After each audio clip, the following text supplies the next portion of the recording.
Rail কোয়ার্টারে coaching সেন্টারে ধর্ষণ, বাবা ও মা সহ নির্যাতিত নাবালিকাকে খুনের হুমকি দিয়ে দিনের পর দিন 14 বছর নাবালিকাকে ধর্ষণের অভিযোগ উঠল বারুইপুর এক রেলকর্মীর বিরুদ্ধে। অভিযোগ, বারুইপুর স্টেশন সংলগ্ন রেল কোয়ার্টার কোচিং সেন্টারে গত 3-4 মাস ধরে কাজ করতেন অভিযুক্ত নাবালিকা এর জোরে মানসিক অবসানে চলে যায়। মানসিক স্বাস্থ্য কেন্দ্রে নিয়ে গিয়ে নির্যাতিতা ছাত্রীর কাউন্সিলিং করাতে হয়। এরপরই বারুইপুর থানায় অভিযোগ জানায় নির্যাতিতার পরিবার। পুলিশ অভিযুক্তকে গ্রেফতার করেছে। পুলিশ জানিয়েছে ধৃতের নাম বিশ্বনাথ সর্দার। নির্যাতিত পরিবারের এই অভিযোগ, কোচিং সেন্টারে অন্য মেয়ের সাথে এমনই করতেন অভিযুক্ত।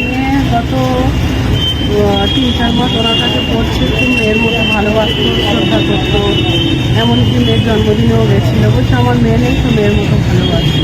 তারপরে 3-4 মাসের মধ্যে উনি এই যে আমার মেয়ের সঙ্গে নোংরামোগুলো করছে, রীতিমতো ভয়ও দেখিয়েছে যে তোর মা ব্যবসা করে, এখানে সেখানে মাল আনতে যায়, আমি রাত্রে মার্ডার করে দেবো, তোকেও বললে সরিয়ে দেবে, তোর বাবাকেও সরিয়ে দেবো, এইসব কথা যেন না জানে কেউ।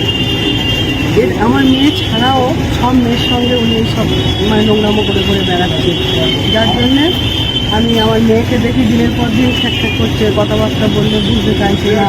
তারপর আমি জিজ্ঞেস করলাম, মেয়েকে অন্তরায় কাউন্সিলিং করালাম। তারপরে বলছে, মা আমি অনেক ভুল করে ফেলেছি, তুমি কি এর সংশোধন করতে পারবে? তখন বললো, স্যার আমাদের এই করেছে, তুমি যা ব্যবস্থা ওনাকে ছেড়ো না, যা ব্যবস্থা নেওয়ার তুমি করো। আমি চাই ওই কোচিং, ওনার দুটো কোচিং আছে, সিল হয়ে যাক, কারণ আমি চাই না যে আমার মেয়ের মতো অন্য কারোর মেয়ের ক্ষতি হোক। আমি এটা কখনোই মা হয়ে চাইবো না যে অন্য মেয়ের এরকম সর্বনষ্ট হবে। মানে এটা গত 3-4 মাস ধরে এরকম হচ্ছে। আচ্ছা, মানে শুধুই কি শ্লীলতাহানি না ধর্ষণ করেছে? না, ধর্ষণও করেছে।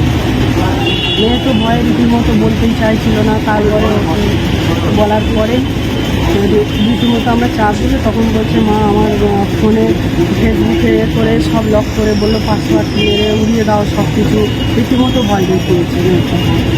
খালি বলছে মেরে ফেলে দেবো, দিয়ে স্টেশনের আউট অফ করে দেবো, দিয়ে বলছে মাকে বলবো যে মেয়েকে পড়ার সময় ছেড়ে দিয়েছি, মেয়ে কোথায় গেছে আমি বলতে পারবো না, তোমার মা ঠিকই খুঁজে পাবে না, এমনভাবে সব প্রয়োজনে মার্ডার করবো, এমন জায়গায় নিয়ে গিয়ে।